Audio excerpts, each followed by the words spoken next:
Bonjour! Dans cette vidéo, nous verrons la création d'un bloc-notes de classe dans un Teams de classe, les particularités de l'ajout et de la suppression d'élèves, ainsi que l'utilisation d'une page de ce bloc-notes comme devoir dans Teams.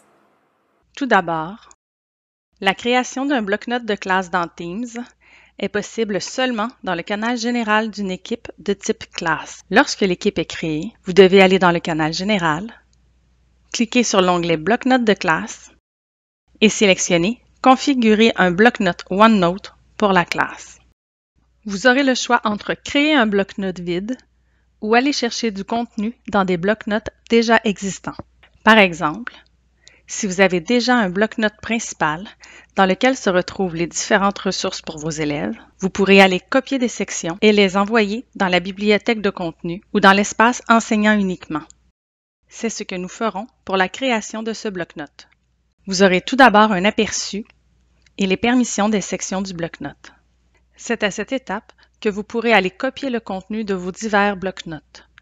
Tous ceux que vous avez créés seront accessibles. Si vous désirez plus tard copier des sections, vous pourrez ouvrir le bloc-notes dans l'application pour pouvoir y copier du contenu.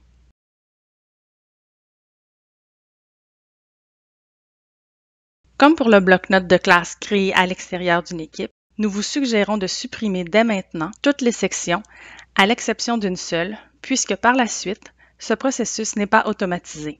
Vous devrez supprimer les sections dans chaque dossier d'élève. La création du bloc-notes peut prendre quelques minutes. Vous recevrez une notification dans les conversations lorsque les sections auront été copiées. Nous pouvons voir que les élèves ont été ajoutés et que les sections, ainsi que leur contenu, ont bien été copiés dans le nouveau bloc-notes.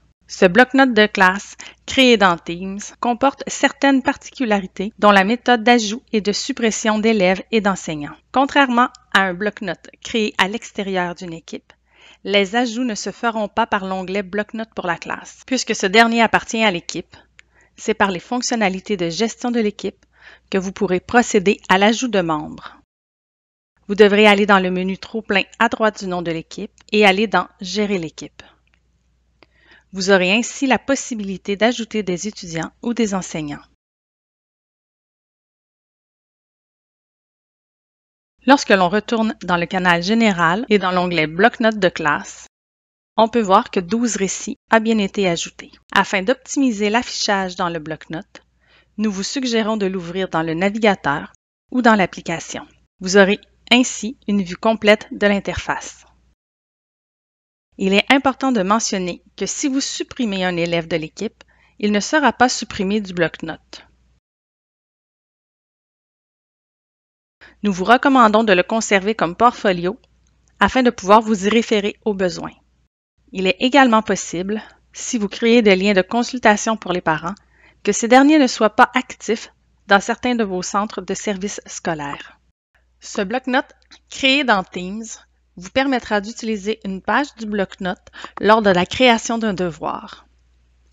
Les avantages sont que vous pourrez déterminer une date d'échéance. Lorsque cette dernière est dépassée, la page du bloc-notes ne peut plus être éditée par l'élève, mais le demeure pour l'enseignant.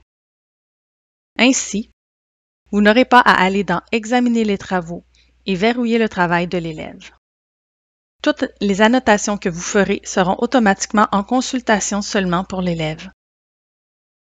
Dans le canal général, utilisez l'onglet Devoirs pour créer une nouvelle affectation et compléter les champs nécessaires.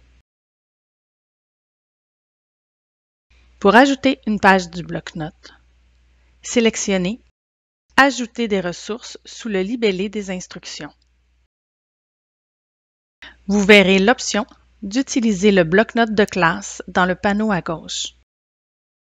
Vous pourrez ainsi choisir dans quelle section vous désirez aller chercher une page déjà créée. Vous pourrez ensuite déterminer dans quelle section d'élèves vous désirez qu'elle soit distribuée. Vous pourrez également gérer les différents paramètres du devoir. L'élève pourra accéder à son devoir à partir de Teams, soit dans les devoirs dans la barre de navigation à gauche et en sélectionnant l'équipe ou en allant directement dans le canal général de l'équipe et en cliquant sur l'onglet Devoirs. Il pourra ainsi ouvrir la page du bloc-notes.